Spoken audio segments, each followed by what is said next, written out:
Hi, I'm Mead, the Executive Chef at Locale Restaurant at the Bortley Winery in the Yarra Valley.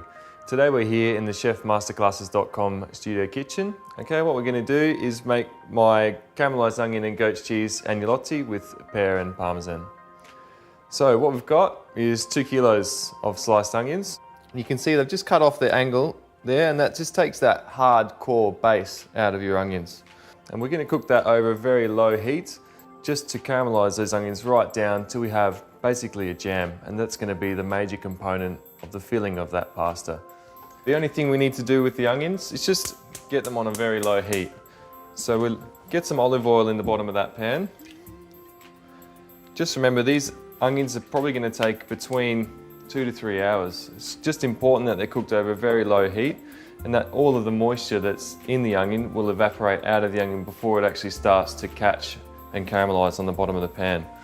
And don't worry if your pan is very full, because as soon as these onions start to cook down, a lot of that moisture will disappear. All you've got to do is just keep an eye on it, give it a stir every now and then to make sure it's not catching, and then as we get further through the cooking process, it'll be more important to stir it more often and just check the consistency.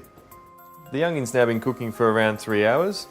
As you can see, it's just been a long and slow process of getting the liquid out of that onion and just letting it caramelise on the bottom of the pan. At this stage, there's only onion and a small amount of olive oil in that pan that we started with in the beginning. And once we get to this stage, finishing the filling is actually going to be quite quick. What we're going to do is we're going to add a small amount of sherry vinegar. And with this type of pasta, it can become quite heavy. So the reason we add the sherry vinegar is just to give a contrast there between the heavy flavours and just take the edge off that. And we're going to also add a little bit of that 8-year port. Once that liquid goes in there, we just want to raise it up to a high heat. And as soon as that comes to the boil, the liquid will start to reduce very quickly and it will almost create a jam. Okay, in the meantime, while we're waiting for that to recombine and come to the boil, we just add a small amount of milk to a pot.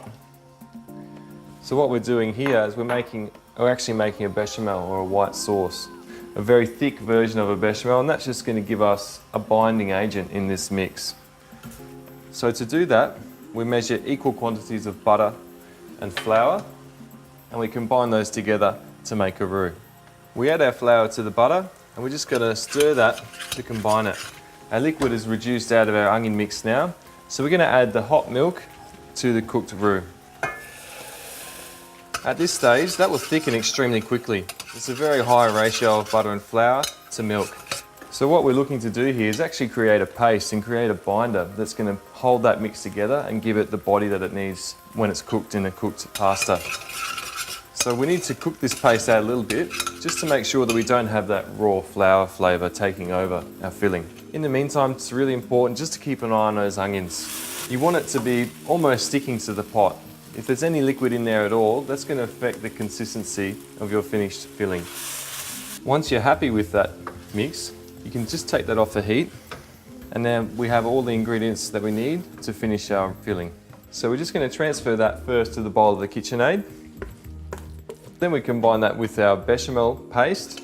Okay, at this stage, we're going to put that onto the KitchenAid and just let it mix through to combine those two ingredients. Add in our goat's cheese, and once that's mixed through, we're ready to cool the mix down. Okay, we've got our pasta dough here. You can see how to make that in the pasta making video. We now have our pasta that's ready to go. The onion and goat's cheese mix, just going to put that into a piping bag. So in this case, we're just using a mould that we have here. Also, I'm just keeping my pasta that I'm not using at the moment under a layer of cling film, or it could be a wet cloth as well. That's just to keep the moisture in that pasta so it doesn't dry out and become more difficult to use. This agnolotti that we're going to be making here, we just want to seal those with a little bit of egg wash, just a small amount on a pastry brush. Once we've egg washed our pasta, we can start to add the filling.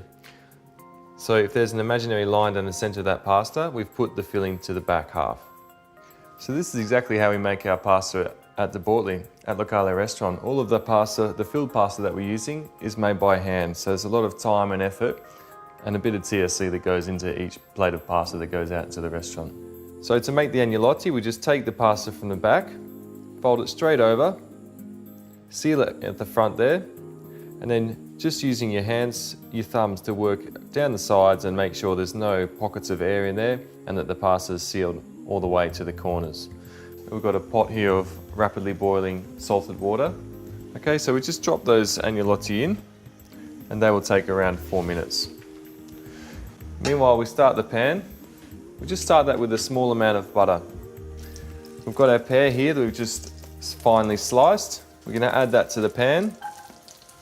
So any of these three wines would be great with this dish. We've got the La Boheme Act 3 Yarra Valley Pinot Gris. We've got the De Bortley Chardonnay 2011.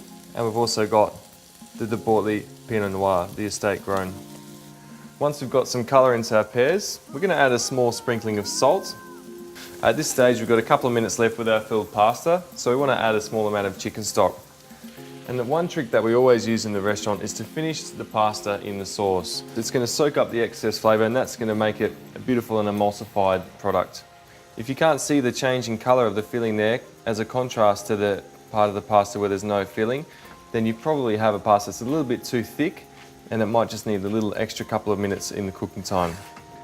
And we're just going to emulsify that stock now with a little bit of parmesan. So just a small sprinkling of parmesan in there, and the sage. So when you start to move your pan, you can see there's not a lot of stock coming back to the base of the pan. You know that the sauce is starting to emulsify and cling to the pasta, and that's always a great sign that you have a good dish. Okay, so there we have our finished agnolotti with caramelised onion and goat's cheese. And it's also good to have some fresh parmesan over the top, as well as the small amount that we sprinkled into the sauce. A great wine to go with our pasta would be the La Boheme Act 3 Pinot Gris and Friends. It's just a lovely wine from the Yarra Valley estate. So good luck in your pasta making and enjoy. Cheers.